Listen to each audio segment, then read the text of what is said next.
kind of do something. I guess if you read your own criticism, people can criticize you if you go too far away from your own sound, but if you stick with it, they just say you're doing the same thing over and over again. As someone that does theme records, do you get influenced by that? By critical opinion, I guess? Or... No, I don't read my press, so I'm not at all influenced by critical opinion. Okay. I think the last time I did read my press, it wasn't worth reading, so I was bored by it. All I read is the mistakes, because everybody says the same thing except when they're wrong. You know? A lot of factual errors, calling Shirley Claudia and vice versa. The last time I looked at my Wikipedia entry, it said that I was born in 1966, Canadian and a Buddhist, all of which are completely wrong. And so I guess that appeared in a lot of articles because people somehow think that Wikipedia is something other than rumors. Right. They treat it as though it were actually an encyclopedia, which is a book written by informed people on the subjects they're most informed about, whereas Wikipedia is guesses, lies, and rumors. I had friends in college who used to go in and change the entry to reflect whatever the paper they were writing about, so if they needed Abraham Lincoln to be like a lesbian, basically, they could go back in and do that. But I'm digressing, I guess. No, I agree. I don't see the purpose of Wikipedia. There's plenty of online encyclopedias. How about Pitchfork? Speaking of online resources, what do you think of having one kind of... Pitchfork magazine? Yeah. What do you think of having kind of one go-to music resource? I mean, that's... Is that somehow, you know, I guess I don't think of Pitchfork as even being online, so I thought it was a print magazine. Okay. I don't know anything more about it. That probably answers my question then. Okay. Is there anything else? That's what I think of it. I don't know anything about it. It's probably why you're better off than I am in a lot of ways, but... Is there anything you don't always get a chance to say that you'd like to?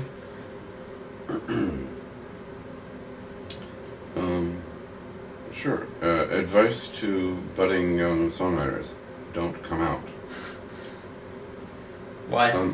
I think the outing movement and the general propaganda that everyone ought to come out, I think that damaged a lot of people, actually.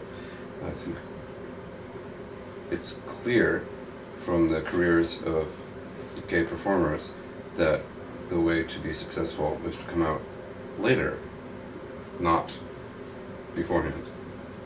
What about someone like Beth Ditto, who's had crossover appeal pretty early on? What about her? Would she be an exception to that rule? Has she come out as a lesbian? Yeah. Or bisexual? That's a good question. Bisexual so. is the way station, isn't it? It is. I would assume lesbian, but I wouldn't quote me on it. Wikipedia might have told me We'll that. look it up on Wikipedia. Yeah, exactly. Yeah, Abraham Lincoln wrote the entry. It's true, he's a big old lesbian, so I hear. Well, what about you? I mean, you've probably built up even more of a loyal fan base by coming out early, I would say. Well, I don't see any evidence of that. Okay. Why would you think one way or the other? I don't know, I know that I just always tend to be loyal to people that will actually identify themselves as being gay versus trying to hide it. Why? Well, if they don't suck, then just like someone has a little more in common with me, is what it is. Someone might sing a song with the pronouns that are more in line with the pronouns I'd be using, someone I was dating. Or it's just knee-jerk, one or the other. That might be knee-jerk. But I mean, music's kind of knee-jerk in its own way, I think. I know someone like Michael who's filming can tell me he likes a song because of the chord progressions or the way the lyrics shift. For me, I just like it. I guess it's kind of the same reaction.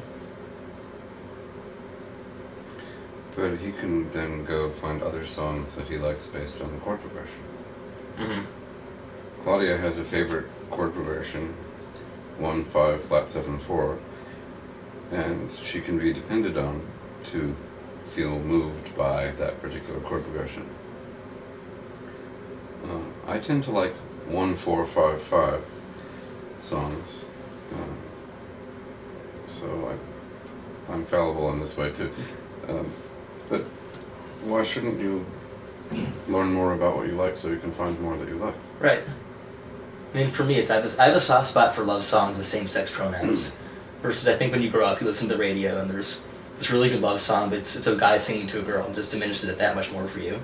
So for me, if there's a quality song by someone I like and it's same-sex pronouns, that's one of those things I'm just knee-jerk a sucker for. That's, for me, that's like the rawest, purest way that, a reason I think musicians should come out. There's something very nice when you can identify that deeply with a love song.